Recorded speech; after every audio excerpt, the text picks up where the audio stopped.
Assalamualaikum warahmatullahi wabarakatuh. Jadi kami dari kelompok 2 praktikum analisa farmasi kuantitatif. Pada praktikum kali ini kita akan membahas mengenai bromometri dan bromatometri. Yang pertama, tujuan dari praktikum kali ini yaitu mengetahui prinsip titrasi bromometri dan bromatometri. Yang kedua, mengetahui dan memahami cara penentuan kadar suatu senyawa dengan menggunakan metode volumetri. Yang ketiga, mampu menetapkan kadar suatu senyawa obat yang dapat bereaksi dengan adanya bromo berlebih. Selanjutnya, alat dan bahan yang digunakan pada praktikum kali ini yaitu yang pertama ada buret, yang kedua ada Erlenmeyer, yang ketiga ada labu ukur, yang keempat gelas ukur, yang kelima pipet tetes, yang keenam pipet volume, yang ketujuh timbangan analitik, yang kedelapan spatel. Untuk bahan yang digunakan yaitu Na2S2O3, yang kedua KBRO3, yang ketiga amilum 0,5%, yang keempat metil merah, yang kelima NaOH, yang keenam etanol, yang ketujuh KLO3, yang kedelapan asam klorida, yang kesembilan Ki, yang ke-10 kenol, yang ke-11 KBr, yang ke-12 aquades, dan yang terakhir Na2CO3. Selanjutnya itu ada cara kerja. Untuk cara kerja yang pertama yaitu standar sekunder. Yang pertama, larutan natrium thiosulfat 0,1 m 24,807 mg Na2S2O3 dalam 200 mg Na2SO3 dilarutkan ke dalam 1 liter aquades panas, didiamkan selama 24 jam. Yang kedua, standar sekunder. Yang pertama itu larutan KBRO3 2,783 gram KBRO3 dilarutkan dengan 1 liter aquades dalam labu ukur 1 liter sampai tanda batas, dikocok sampai homogen. Baiklah, pada praktikum kali ini akan membahas mengenai titrasi bromometri dan bromatometri.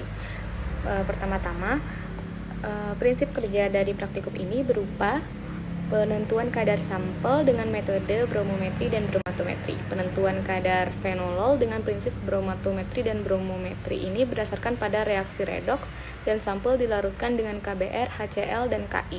Bromometri merupakan reaksi yang melibatkan brom-brom dapat digunakan sebagai oksidator seperti iodium brom akan direduksi oleh zat-zat organik. Metode bromometri merupakan metode yang umum untuk semua senyawa.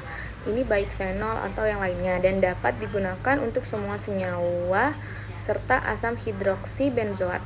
Titrasi bromatometri merupakan titrasi redoks yang menggunakan dasar reduksi ion bromat sebagai titrannya. Nah, di sini dia itu bersifat sebagai oksidator kuat dan menjadi bromida.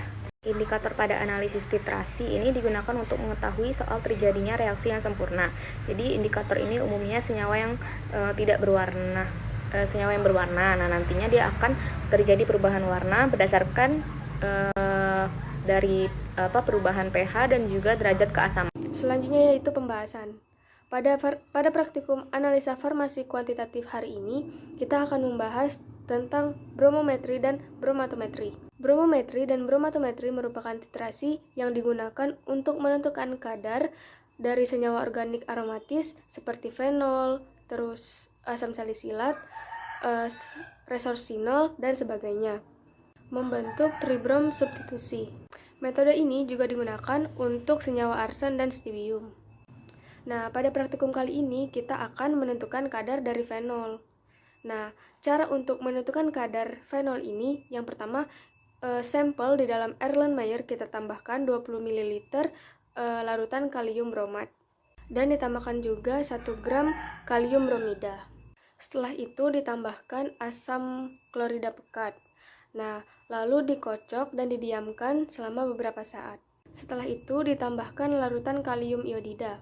Lalu dititrasi dengan natrium thiosulfat dan ditambahkan indikator amilum. Nah, seperti yang sudah disebutkan tadi, sebelum melakukan titrasi kan kita akan melakukan pembakuan natrium thiosulfat terlebih dahulu. Pembakuan thiosulfat tadi kan dengan menggunakan aquades yang telah dilarutkan, ditambahkan kalium iodida, terus asam klorida dan kalium iodida. Nah, pada penentuan kadar fenol kali ini kita menggunakan metode titrasi bromatometri. Nah, bromatometri ini menggunakan kalium bromat sebagai titrannya. Nah, percobaan pertama dilakukan perhitungan natrium tiosulfat terlebih dahulu. Tiosulfat ini kan diperlukan untuk titrasi fenol nantinya.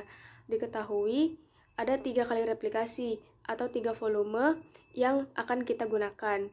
Yang pertama itu 10,8 ml, yang kedua 12,5 ml, dan yang ketiga adalah 14,1 ml. Nah, dari 3 volume tersebut didapatkan rata-ratanya sebesar 12,4 ml. Nah, setelah mendapatkan rata-rata dari volume, kita bisa menentukan konsentrasinya. Dapatlah konsentrasinya sebesar 0,08 N. Setelah itu, kita akan melakukan perhitungan penetapan kadar fenol. Fenol memiliki massa molekul relatif sebesar 94,11 gram per mol. Nah, diketahui volume pembakuannya itu ada 3, yaitu 12,8 ml, 16,8 ml, dan 17,2 ml. Nah, setelah melakukan perhitungan, kita mendapatkan berapa kadar fenol dari masing-masing volume tersebut. Pada replikasi pertama, kita mendapatkan kadar fenol sebesar 0,91%, dan replikasi kedua itu sebesar 1,26%, dan replikasi ketiga kita mendapatkan 0,58%.